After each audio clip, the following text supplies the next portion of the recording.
Bonjour, bienvenue dans cette nouvelle émission Quoi de neuf. Aujourd'hui, j'ai le plaisir de recevoir deux invités de marque à Zouk Télévision. Monsieur Gilbert Pago, que vous connaissez bien, il est agrégé d'histoire, il est spécialiste d'histoire de la Caraïbe et des Antilles françaises. Il est aussi, il connaît bien l'histoire des femmes de ce pays. Et nous recevons aussi monsieur Arnold Antonin. Il est réalisateur d'un documentaire qui vient d'être diffusé en Martinique, à l'Atrium, au Saint-Esprit, à Sainte-Lucie-au-Prêcheur, sur l'assassinat de Jean-Jacques Dessalines. Bonjour messieurs, content de vous avoir à notre micro. Bonjour, merci. Alors avant de parler de l'assassinat de Jean-Jacques Dessalines, c'est le principal objet de cette émission aujourd'hui. Monsieur Pagoyer, c'était la journée des droits de la femme. Est-ce qu'il faut une journée aux femmes pour qu'elles puissent montrer leur qualité, leur importance? Est-ce qu'on avait besoin de la loi pour ça? L'idée, c'est pas pour montrer leur qualité. Oui. L'idée, c'est de rappeler qu'il y a des combats encore à faire pour avoir l'égalité des droits des femmes. Oui. Et qu'il y ait ce jour qui permette de rappeler ça et de montrer d'abord que c'est une journée internationale, oui, que ça se passe en même temps dans plusieurs pays du monde. Alors, à la limite, on pourrait dire qu'en Martinique, c'est pas l'endroit où on est le plus mal, même si la situation n'est pas égalitaire, oui. Mais il y a des pays où les droits des femmes sont encore plus écrasés. Alors l'inégalité, c'est quoi? Sur les salaires, sur quoi exactement? D'abord, la place même dans la société, c'est-à-dire qu'on a donné dans le privé un certain rôle aux femmes. Elles doivent rester à la maison, elles doivent aller à la cuisine, elles doivent faire des enfants, elles doivent les élever, etc. On leur a donné un certain nombre de droits. Et puis, par contre, dans le public, on se rend compte que c'est pas elles qui sont qui étaient en tous les cas au poste de pouvoir, au poste de décision, au poste de commandement. Or tout ça commence un peu à changer, mais ça change pourquoi? Parce qu'il y a eu les batailles de ces femmes féministes, des suffragettes dans le monde, et puis même ici en Martinique, etc., où les gens ont obtenu un certain nombre de droits. D'accord. Donc moi je pense que l'idée même d'avoir cette journée qui n'est pas férié, heureusement d'ailleurs, parce que si c'était férié, les gens iraient qu'à la plage et tout. Donc, c'est pas férié, mais on marque cela, oui. Merci beaucoup, M. Pago. Alors, M. Arnaud Antonin, vous êtes réalisateur de ce film, mais somme toute, M. Pago vient de dire que c'était une journée internationale. Est-ce qu'en Haïti, comment s'est perçue cette journée internationale des droits de la femme? Mais je crois, comme ici, c'est une journée de lutte, de rencontre autour de la lutte des femmes pour l'égalité. En Haïti, je crois que c'est pire qu'à la Martinique. En même temps, c'est paradoxal. L'économie haïtienne est une économie essentiellement informelle. D'ailleurs, on dit des fois qu'il y a plus de vendeurs que d'acheteurs. Et qui sont tous ces vendeurs? Eh bien, c'est des vendeuses, ce sont les femmes, oui, qui soutiennent cette économie informelle, je dirais à 90%. Et très souvent, dans les campagnes, c'est les femmes aussi qui s'occupent et du jardin et des enfants. Il y a une grande irresponsabilité paternelle en Haïti. Et puis, même au niveau des femmes professionnelles, le plafond de verre est encore là. Et ne parlons pas de la classe ouvrière où les femmes, très souvent, doivent céder à des pressions, à des harcèlements et toutes sortes de choses. Donc, les femmes en Haïti luttent pour le respect, comme disait le professeur Pago, pour leurs droits. Et donc certainement, j'étais pas là, mais hier il y a eu des rencontres, des manifestations de toutes sortes dans les universités, dans les lieux de rencontre, dans la mesure où les kidnappeurs le permettent, parce que très souvent, ces jours-ci, les manifestations n'ont pas la vigueur ni l'ampleur qu'elles avaient d'habitude, parce que les gens ont peur de sortir dans les rues et d'être kidnappés. Parce qu'il y a des bandes qui occupent certains quartiers de Port-au-Prince et qui kidnappent à tour de bras. Très bien. Alors chez nous, on a une expression, on dit que la femme est le poteau mitant. Est-ce que c'est une expression que vous connaissez? Est-ce que cette expression va bien aussi aux femmes haïtiennes? Ah oui, elles se définissent, les femmes poteau mitant pays, poteau mitant famille. potomitan économie, c'est les potomitans partout où l'on regarde. D'accord. Non, ça c'est vrai.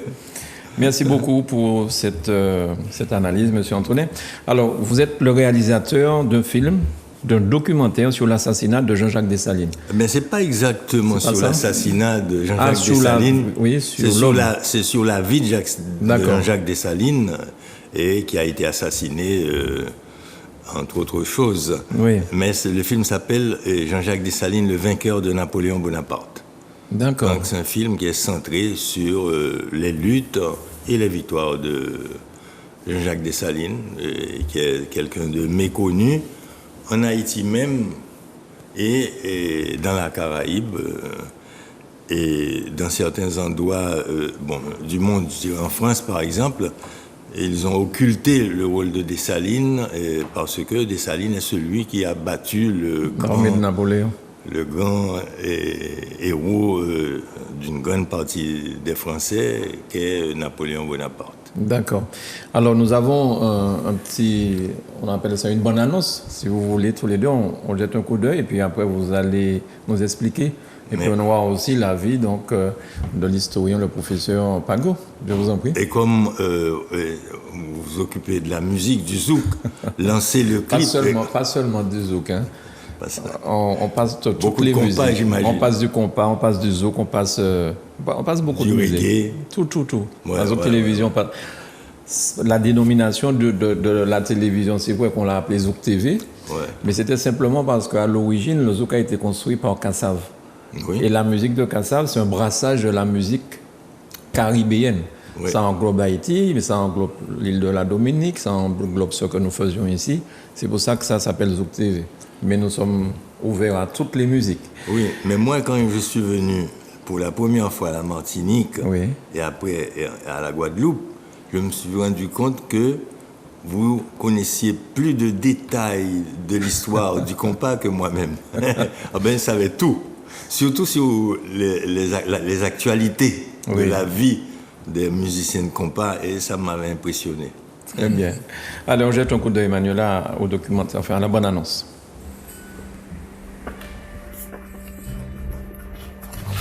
Dessalines est fait, Dessalines est suscité. Citoyens, ce n'est pas assez d'avoir expulsé de votre pays les barbares qui l'ont ensanglanté depuis 2 siècles. Il faut enfin vivre indépendant ou mourir. Qu'elles viennent donc, ces cohortes homicides. Je les attends de pied ferme. Je leur abandonne sans peine le rivage et la place où les villes ont existé. Mais malheur à celui qui s'approche trop près de la montagne. Vaut mieux pour lui que la mer l'ait englouti, au lieu d'être dévoré par la colère des enfants d'Haïti. Ce film est une tentative de restituer Dessalines, le Spartacus victorieux, le fondateur d'Haïti, dans sa dimension d'homme et dans sa dimension tragique de chef militaire et homme d'État hors norme de l'histoire de l'humanité. Papa Dessalines, merci. C'est un appel à un débat sur l'héritage historique de ce pays afin d'en éclairer le présent et l'avenir, et une invitation à une réflexion sérieuse sur le relèvement de ce pays que nous aimons tous. Merci, Papa Dessalines. Merci. Bien. Belle idée d'avoir mis le rap à la fin aussi sur... Mais dans la bande-annonce. Oui. Alors, professeur Pago, qu'est-ce qu'on peut dire pour que les gens comprennent bien qui est Dessalines? Je pense qu'aux Antilles, nous connaissons bien. Souvent, on parle de Dessalines, mais il y a peut-être des choses qu'on ne sait pas. Et puis, M. Antonet nous parlera bien sûr du documentaire. Non, ce qui est extrêmement important pour moi dans ce film, c'est un petit peu de voir, de réveiller un petit peu toute l'histoire de la Caraïbe et de l'Amérique latine. Alors bon, je vais être peut-être un petit peu localiste, je vais beaucoup plus parler de la Caraïbe, mais il faut savoir que Dessalines se situe dans une grande période révolutionnaire, au moment où, pour la première fois, selon les mots de Césaire, d'ailleurs, la négraille s'est mise debout. C'est-à-dire qu'à ce moment-là, des nègres se sont libérés, des nègres esclaves se sont libérés et ont construit un État indépendant. Et parce qu'ils voulaient protéger leur liberté et parce qu'il fallait s'opposer à la puissance coloniale qui les opprimait, et en particulier bien entendu depuis ce qu'on appelait l'ancien régime, la royauté, mais tous les régimes qui sont passés, en particulier après la convention, ce qu'on appelle la convention thermidorienne, mais ensuite après le directoire et puis le consulat avec Napoléon Bonaparte, et enfin l'Empire, lorsqu'un empire se met en place et prétend reconquérir Haïti. Eh bien, il y a là un mouvement révolutionnaire énorme. On a beaucoup parlé d'Haïti, et c'est vrai que c'était la colonie la plus riche de la Caraïbe. C'était la colonie qui rapportait, on oublie ça, mais les 2/3 du commerce français étaient nourris grâce au profit que l'on faisait à partir de ce qu'on appelait la perle des Antilles, c'est-à-dire à partir d'Haïti. Et il y avait ça, mais toutes les autres colonies dans la Caraïbe française, il y en avait 18 à l'époque. Maintenant, on ne connaît que la Martinique, la Guadeloupe, Saint-Martin et Saint-Barthélemy. Mais il y en avait 18 à l'époque. Toutes ces colonies se sont révoltées pendant cette même période. D'accord. Et donc, c'est cette révolte qui a son sens. Et pourquoi Dessalines, à mon esprit et à mon avis, représente quelque chose d'extraordinaire, c'est qu'après s'être libéré, il a une espèce de position messianique. Il dit non seulement nous avons libéré, nous nous sommes libérés, nous, et nous avons battu l'Empire, mais lorsque nous aurons les moyens, nous aiderons les autres pays. Alors non seulement le reste de l'île dite d'Hispaniola, dont la partie est était occupée par les Espagnols, mais il fait dans son discours du 28 avril 1804, il fait une conférence en disant, il parle de la Guadeloupe, et puis alors il parle de la Martinique, en disant, malheureuse Martinique, vous êtes encore dans les fers, c'est dommage que je ne puisse pas voler pour venir vous libérer, parce qu'il y a un obstacle infranchissable, c'est la mer, hein, il n'a pas de marine, bien sûr. Et il y a un obstacle infranchissable, mais j'espère que l'étincelle que nous avons fait jaillir arrivera sur votre sol et dans votre âme pour vous permettre de vous libérer. Et c'est à partir de cela que Dessalines est surveillé, et aussi les Haïtiens, puisque pendant 70 ans, chaque fois qu'il y avait une révolte à la Martinique, eh bien, lorsqu'on condamnait les gens, on disait que c'est parce que c'était les Haïtiens qui menaient la révolte. D'accord. Bon, j'ai dit beaucoup de choses. Non, mais c'est très intéressant parce que je pense que beaucoup de Martiniquais connaissent Dessalines de nom, mais ne connaissent pas l'histoire comme vous êtes en train de la décrire. Quand vous parlez d'Hispaniola, c'est ce qu'on appelle aujourd'hui Saint-Domingue, c'est ça? C'est toute l'île.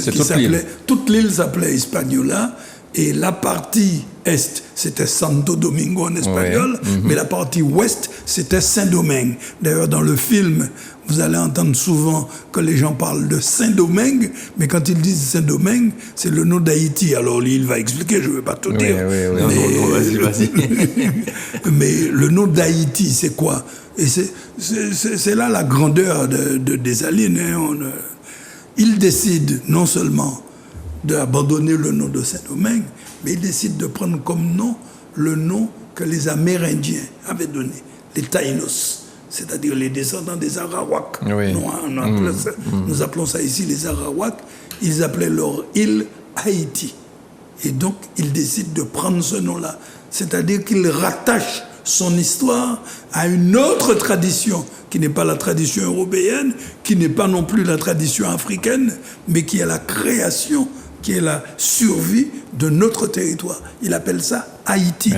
Et, ça, c'est quelque chose d'extrêmement remarquable. Alors, dans le film, vous allez voir qu'il parle de l'armée des Incas. Dans le film, vous allez voir que lui, il revendique le nom de noir et de nègre. Et il dit que lorsqu'on habite à Haïti, on est nègre, on est noir. Bien. Alors, est-ce que ça veut dire qu'on est de cette couleur de peau? Non, puisqu'il y a des Polonais. Mais ils disent, vous êtes là en Haïti, vous êtes noir. On n'a qu'à voir d'ailleurs la couleur d'Arnold Antonin. Il n'est pas nègre, mais il est haïtien. Et les musiciens, puisqu'on parlait de musique... Il n'est pas noir. Mais tous les Haïtiens, indépendamment de leur couleur, selon la Constitution de 1805, sont des noirs et des nègres. Alors, justement, je disais, puisqu'on parlait de musique tout à l'heure là, le professeur vient de dire, on parle d'Haïti, et les musiciens rajoutent très souvent Haïti chéri. Ça revient souvent dans toutes les chansons, tous les musiciens de tout âge, c'est Haïti chéri, autant coupé cloué que pas qu'à ça, mais enfin les autres haïtiens, d'Hippie Express et compagnie. Alors, est-ce que le professeur vous a passé la parole pour le reste de l'explication? Non, bon, Haïti chéri, c'est parce qu'il y a une chanson haïtienne qui est une chanson traditionnelle, presque un hymne national, à côté de la dessalinienne qui est l'hymne national d'Haïti, et qui s'appelle Haïti chéri. D'accord. Donc, et tout le monde entend, connaît, les enfants, ça a été un peu une berceuse pour moi, et puis après j'ai grandi avec cette chanson, donc on se réfère toujours avec cette chanson, qui est Haïti chéri, donc on dit Haïti chéri, ce qui veut dire que malgré la situation lamentable dans laquelle se trouve le pays actuellement, on l'aime, donc, et les gens de la diaspora encore plus, ils ont beaucoup de nostalgie, donc ils répètent toujours Haïti chéri, etc. Bon, voilà. D'accord, pour l'explication d'Haïti chéri. Mais alors, pour oui, la dimension universelle de Dessalines et de la Révolution haïtienne, et Gilbert Bagot, il faisait allusion, avant d'appeler son armée l'armée indigène, Dessalines avait appelé son armée l'armée des Incas, parce qu'il avait su, par un bateau guadeloupéen qui avait fait naufrage et dans les rats de ce qu'on appelait alors le Cap français et qui était la capitale de la colonie, qui est devenu le Cap haïtien. Cap haïtien, ouais. Et il avait eu vent de la révolte de Tupac Amaru contre les envahisseurs espagnols. Et je ne sais pas qu'est-ce qu'il a su de toute cette histoire, lui et Boisson Tonnerre, ses secrétaires, et ils ont appelé les soldats de l'indépendance les fils du soleil. Et quand il fait sa proclamation, et après le massacre, appelons-le ainsi, et des Français, et il dit « Je suis le vengeur de l'Amérique ». Se réclame le vengeur de l'Amérique, donc il prend une dimension extraordinaire. Et il dit, je sais que tous les colons, les oppresseurs du monde vont toujours citer mon nom en maudissant le jour où je suis né. J'assume. Donc, pour lui, et puis, infortuné Martiniquais, magnifique Delgrès. Hein? Oui. Ton sacrifice, au lieu de calmer mes ardeurs, me donne encore plus envie de continuer dans la lutte. Tu vois, c'est les choses de ce genre. Et moi, je pense que ce qui est intéressant dans Dessalines, d'abord, c'est, contrairement à la légende noire qu'on a créée autour de lui, c'était quelqu'un d'une fine intelligence. Et d'une fine intelligence politique, évidemment, c'était un guerrier. Et il avait beaucoup c'était un homme très dynamique, infatigable. Mais quand on passe 33 ans dans l'esclavage, il avait été fouetté parce qu'il avait été toujours été un esclave rebelle, rétif. Il arrive à faire l'unité de tous les groupes révolutionnaires qu'il y avait en Haïti. C'est déjà incroyable, parce que les contradictions étaient telles entre ces groupes sociaux. Tu avais les planteurs, les grands blancs, les petits blancs, et puis après, les mulâtres, anciens libres, les mulâtres qui n'étaient pas encore libérés, les esclaves, les noirs, anciens libres également, qui avaient été affranchis, mais qui avaient acheté leur liberté, comme Toussaint Louverture. Et il y a des tas de contradictions entre tout ce monde. Et lui, il arrive à repérer les groupes révolutionnaires qui peuvent s'unir et il les met ensemble. Sans cela, on n'aurait jamais pu être indépendant. Évidemment, on lui reproche d'avoir éliminé les chefs marrons. Les chefs marrons ne voulaient pas se soumettre à l'autorité de Dessalines en prétextant qu'il s'était proclamé indépendant avant lui et qu'il n'allait pas se soumettre à quelqu'un qui avait été un général français. Parce que Dessalines était un général de division et de l'armée française, tout comme Toussaint, tout comme d'autres, comme Pétion, etc. Donc, quand ils ne se soumettent pas à son commandement, comme cela s'est passé dans beaucoup de révolutions après, ils recourent à une méthode qui est la violence. Évidemment, ces chefs marrons, il les élimine sur sa route et il arrive à faire l'unité même de ceux qu'il avait combattus avec férocité, qui étaient les affranchis du Sud.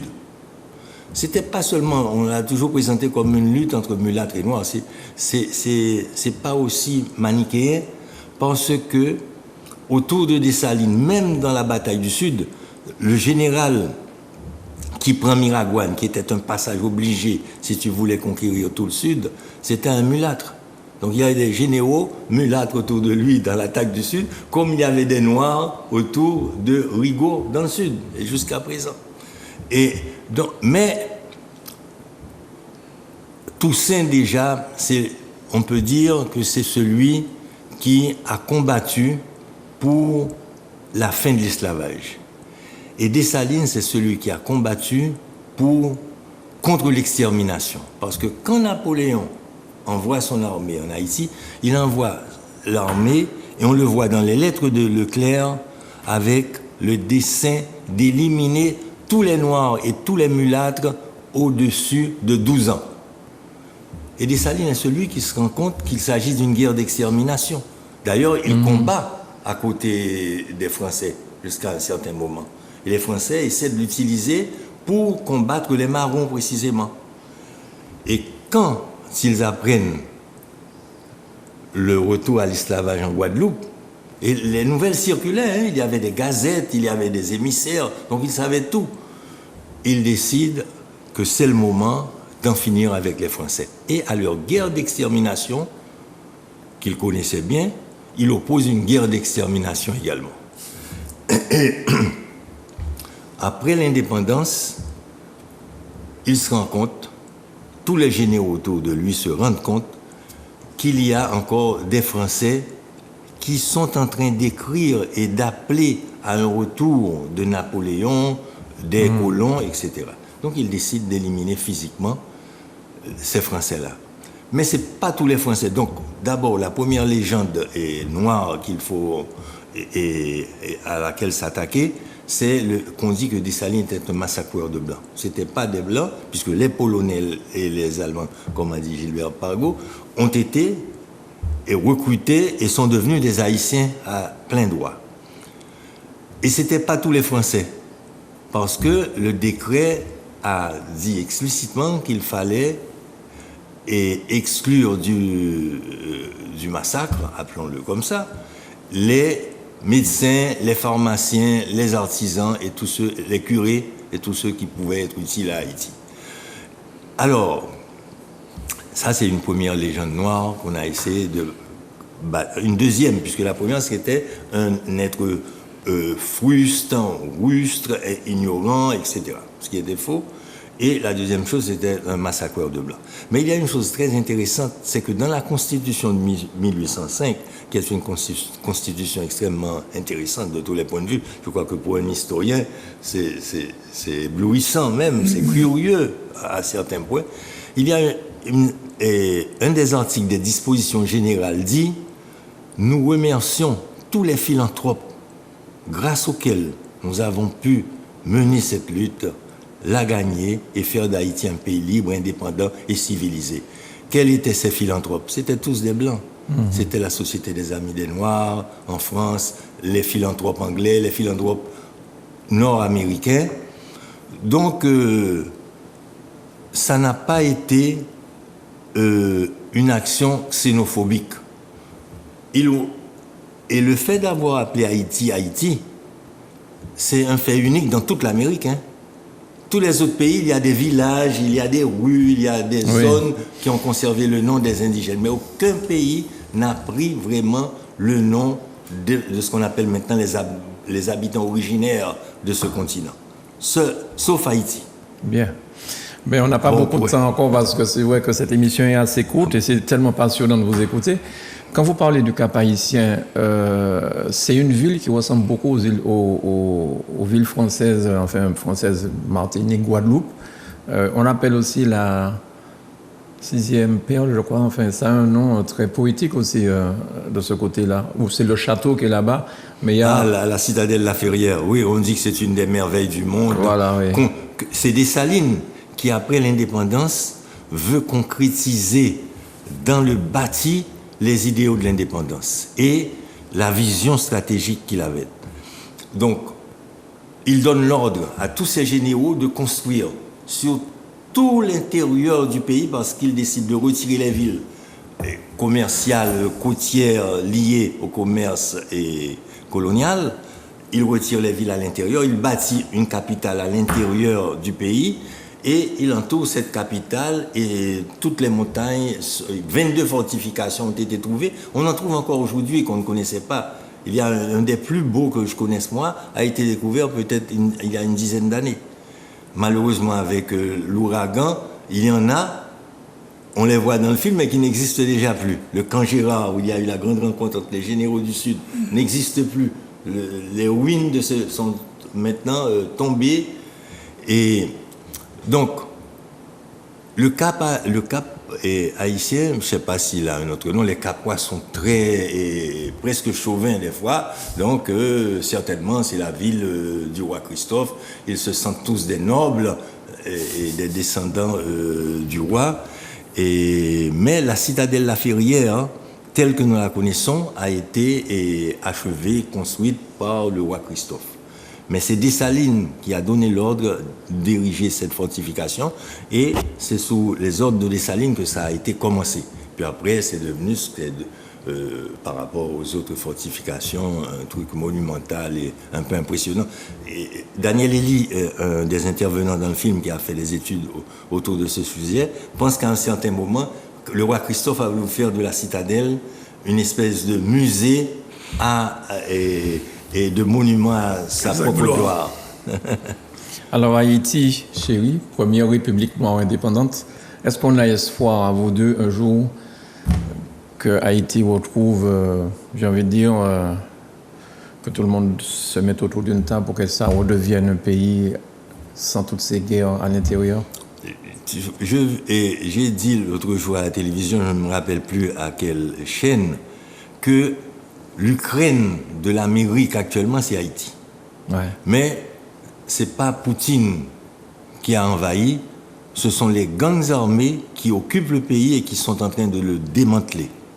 Littéralement, le territoire d'Haïti est en train d'échapper à l'État qui est en plein effondrement et de tomber entre les mains de gangs armés impitoyables, lourdement armés, et il n'y a aucune force qui fasse quelque chose qui puisse mettre en déroute ou bien limiter les dégâts. Donc, tous les Haïtiens actuellement, on est dans une prison sans barreaux. C'est ça la réalité. Et ce qui manque, je crois, et c'est la principale leçon de Dessalines, malgré cette situation dont ne se rendent pas compte les Haïtiens ni la communauté internationale, le fait que l'Ukraine de l'Amérique, c'est Haïti, eh bien, moi je crois que la grande leçon de Dessalines, il faut une unité. On n'arrive pas à créer une unité des forces de progrès dans le pays et des forces qui pourraient redonner à ce pays une certaine prospérité économique. Le peuple haïtien est un peuple très pacifique et qui se satisfait de la moindre des choses. Donc moi-même, quand en Haïti on ramasse les immondices dans la rue une fois et que je vois ça, je me sens heureux. Donc je me contenterai de petites choses de ce genre. Si on donne aux Haïtiens du travail, des écoles pour leurs enfants et des soins à l'hôpital, ce seraient des gens heureux. Cependant, le pays est pris en otage par des groupes mafieux qui tirent de toutes les situations, même des catastrophes naturelles, ils en font un fonds de commerce. Ouais. Et maintenant, c'est des gangs armés, ce ne sont plus les bonnes et de mafieux traditionnels, c'est des gangs armés et qui ont... Vous avez vu le film qui s'appelle La Cité de Dieu, fait par un Brésilien? J'ai entendu parler. C'est un film formidable d'il y a 20 ans. Eh bien, en Haïti, on a une Cité de Dieu également, où c'est ce qu'on voyait dans ce film-là, qui est en train de se produire à l'intérieur. Donc, il faut une unité des Haïtiens, c'est l'enseignement de Dessalines pour sortir de là et récupérer notre autodétermination. Merci beaucoup. Le son que nous venons d'entendre, c'est la fin de l'émission. Merci beaucoup, Monsieur Arnold Dantonet. Et vous serez toujours le bienvenu si vous parlez d'Haïti encore plus longuement avec le professeur Gilbert Pago. Merci à vous deux. Merci d'avoir accepté notre invitation. Merci de nous avoir invités, ouais. Merci beaucoup. Merci à vous chez vous de nous avoir suivis. J'ai été honoré d'être avec Gilbert Pago et avec vous. Et merci aussi aux Haïtiens qui nous regardent sur Facebook depuis Haïti, depuis Miami, Boston, tout ça. Merci beaucoup. Je vous souhaite un excellent appétit si vous êtes à table au petit déjeuner, puisque l'émission passe 3 fois. À bientôt. Voilà.